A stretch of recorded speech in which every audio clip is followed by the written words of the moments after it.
Durante años, parecía imposible. Un gobierno que resistía sanciones, protestas, crisis económicas y hasta el aislamiento internacional. Era una estructura que se veía sólida, casi eterna. Pero la historia no suele caer con explosiones espectaculares.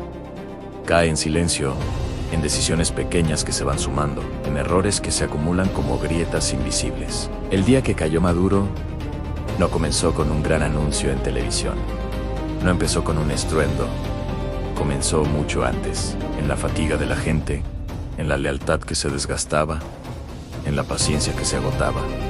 Y casi nadie lo vio venir, porque los regímenes no colapsan de golpe, se erosionan, como una roca golpeada por el agua durante décadas. Primero pierden la confianza de su gente, después la de sus aliados. Al final, pierden el control sobre la realidad misma. Cuando un poder depende más del miedo que del consenso, no está gobernando, está resistiendo. Y resistir cansa, agota recursos, agota la moral, agota la paciencia de todos. Cada día que un gobierno necesita demostrar su poder, en realidad está confesando que lo está perdiendo. Las grietas empiezan a notarse, no en las calles, sino en las conversaciones privadas, en la mirada de la gente, en el silencio, donde antes había aplausos. El poder se vuelve una cáscara vacía, y solo es cuestión de tiempo antes de que se rompa. Y aquí es donde entra la economía, porque la economía no son solo números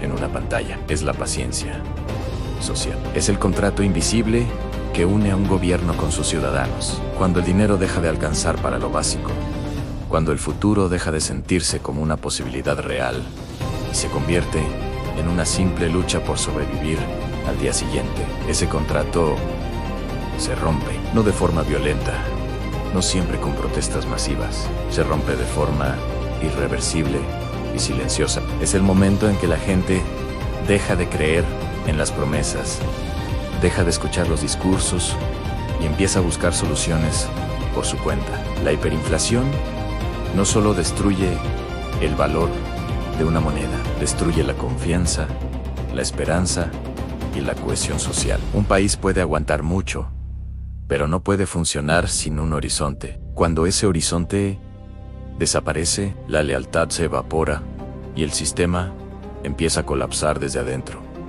sin necesidad de un empujón externo. Además, todo poder necesita verse reflejado.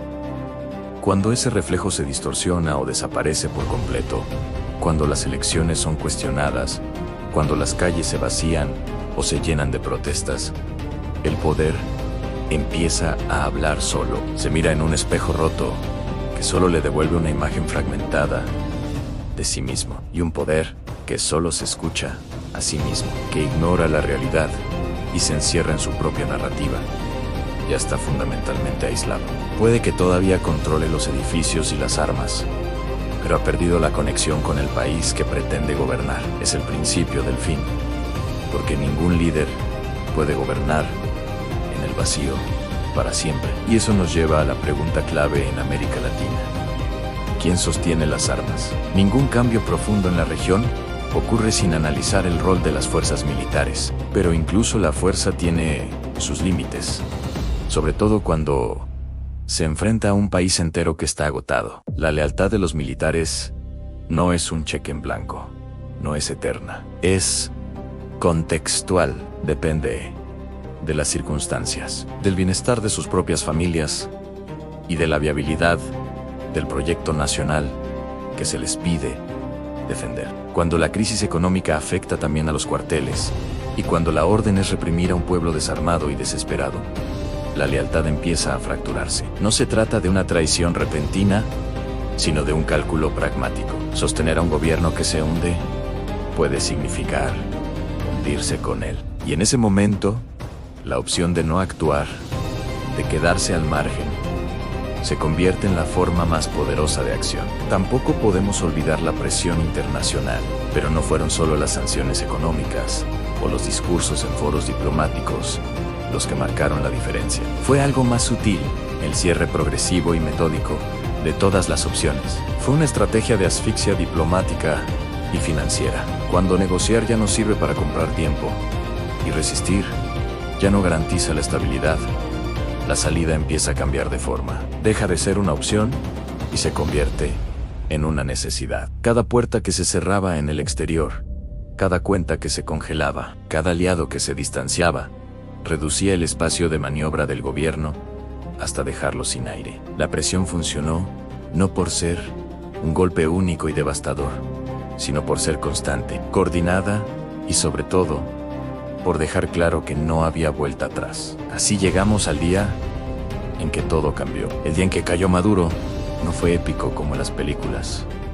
Fue extraño. No hubo una celebración inmediata y masiva en las calles. Lo que hubo fue incredulidad, confusión y un silencio expectante. La gente miraba sus teléfonos, esperando la confirmación, sin atreverse a creerlo del todo, porque los finales históricos no se sienten como finales cuando ocurren, se sienten como pausas incómodas, como un respiro profundo después de contener la respiración por demasiado tiempo. Las calles estaban tranquilas, no por miedo, sino por agotamiento y asombro. La caída no fue un evento, fue un proceso que finalmente llegó a su conclusión. Y la primera reacción no fue la alegría, sino el alivio y la incertidumbre de lo que vendría después. Al final, lo que realmente cayó ese día no fue solo un hombre, ni siquiera solo un gobierno. Cayó una etapa, cayó un modelo de poder basado en la polarización y la resistencia. Cayó una narrativa que durante años había definido a un país. La historia rara vez castiga de forma rápida o espectacular, pero su justicia, aunque lenta, es implacable. Siempre cobra